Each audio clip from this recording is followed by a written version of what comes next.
Bonjour les belles personnes. On parle toujours de bienveillance et de bien-être en temps de pandémie et au-delà. Et on m'a posé beaucoup de questions sur la façon de s'organiser en ce moment. Et il est vrai que tout le monde ne vit pas la situation actuelle de la même façon, mais le point commun entre nous tous, c'est que les habitudes sont totalement bouleversées et qu'on a perdu souvent des repères essentiels. Il y a des gens qui se retrouvent obligés de travailler encore plus qu'autrefois et dans des conditions plus difficiles et plus stressantes. Et il y a des gens qui sont en télétravail et ça peut poser des problèmes logistiques et aussi des problèmes d'organisation avec les autres membres de la famille, notamment avec les enfants qui ont du travail scolaire qu'il faut gérer aussi. Puis il y a des gens qui se retrouvent sans rien à faire et pour qui c'est aussi très stressant et déprimant. Et toutes ces personnes donc ont besoin de retrouver des repères et de se recréer en fait une organisation. Pour les personnes qui travaillent à l'extérieur, il est très très important de se ménager un sas de sécurité, de transition entre la journée de travail stressante, fatigante, parfois très éprouvante, et la soirée qui va servir à se ressourcer, à se relaxer, à se faire du bien et qui est consacrée à la détente. Et l'une des façons évidentes, on a vu souvent des vidéos sur les réseaux sociaux qui circulaient, je trouvais que c'était intéressant. On voyait des infirmières notamment qui se changent totalement, qui laissent leurs affaires potentiellement contaminées, qui se nettoient de la tête aux pieds et qui se changent avant de commencer leur soirée en famille. Et c'est une nécessité bien sûr sur le plan sanitaire et médical, mais c'est aussi symboliquement, c'est une bonne façon de faire cette transition entre sa journée de travail et sa soirée de repos. Et pendant cette soirée, il faut se ménager des petits rituels positifs. On peut méditer, on peut peut-être cuisiner ensemble ou partager un repas si votre conjoint l'a préparé. Il faut se préparer des choses qu'on va être heureux de retrouver et auxquelles on va pouvoir penser toute la journée. Programmer par exemple un film ou une série et se dire dans l'anticipation il y a énormément de plaisir et de bien-être déjà, de se dire qu'on va avoir cette occasion de se faire du bien. Ça peut être une façon de se motiver et de tenir quand on a une journée difficile. Pour les personnes qui, euh, qui doivent jongler avec plusieurs activités dans leur journée, il va peut-être être intéressant de segmenter la journée et d'attribuer une plage horaire à chaque activité.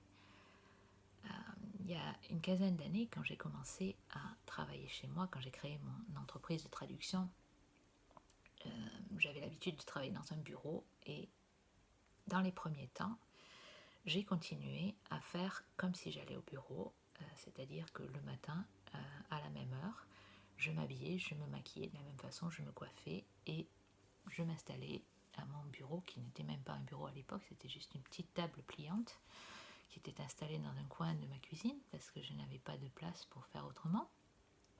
Et donc je respectais exactement les mêmes gestes, les mêmes horaires, les mêmes routines dans la mesure du possible qu'à l'époque où j'allais travailler à l'extérieur. Et ça m'a permis de m'organiser et de prendre l'habitude de le faire.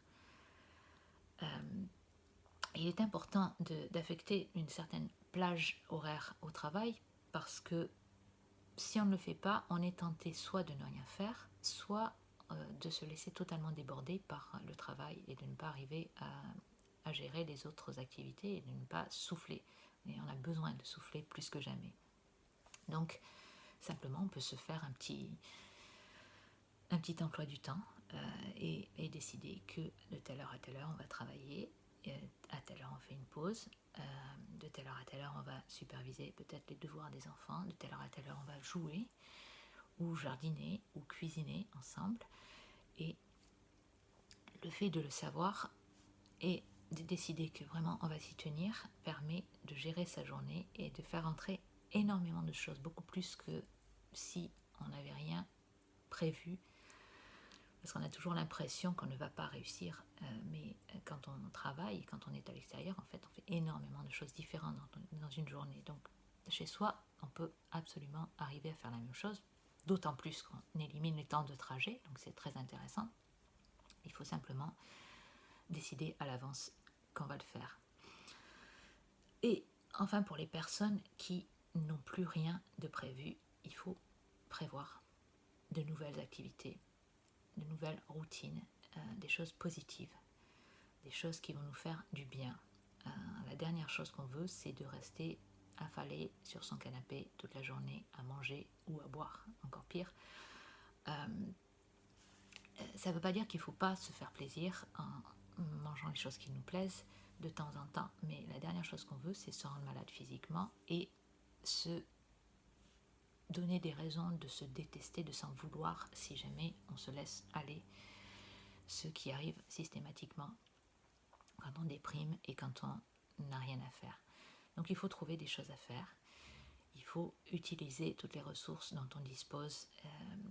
On a la chance, avant la crise, on critiquait beaucoup tout ce qui était réseaux sociaux, etc. Mais en fait, on se rend compte que ça nous offre énormément d'occasions de rester ouvert sur le monde, de rester en contact avec les gens.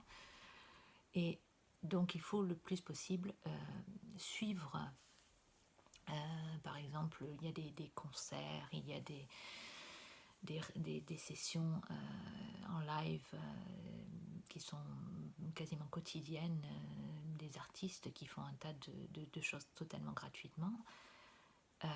Sur Facebook, sur Instagram, il y a les TED Talks qui font énormément de bien. En général, c'est des discours de personnes tout à fait positives, inspirantes. Il y a des films. De temps en temps, on n'est pas obligé de passer toute sa journée à regarder des films, mais quelques-uns, ça peut faire du bien. On peut faire de l'exercice même dans un petit espace, au moins décider que pendant quelques minutes par jour, on peut faire soit du yoga, soit simplement mettre un tapis dans un coin et faire des abdos par exemple, ou faire la planche. Mais s'occuper de soi, se faire du bien et s'occuper de soi de façon positive.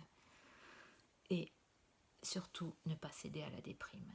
Il faut ne jamais oublier, et en ce moment c'est plus vrai que jamais, il faut absolument garder le contrôle de sa vie et être conscient qu'on a ce pouvoir de décider qu'on va être résistant, qu'on va être fort, qu'on va être positif et qu'on va sortir de tout ça plus fort que jamais. On a le pouvoir de le décider et je pense que c'est important de le faire dès maintenant. Et c'est vrai pendant le confinement, pendant le déconfinement et au-delà. Toute notre vie est en jeu et toute notre vie peut être meilleure que jamais si on décide maintenant qu'on va apporter des changements positifs. C'est tout pour aujourd'hui. À très bientôt et prenez soin de vous.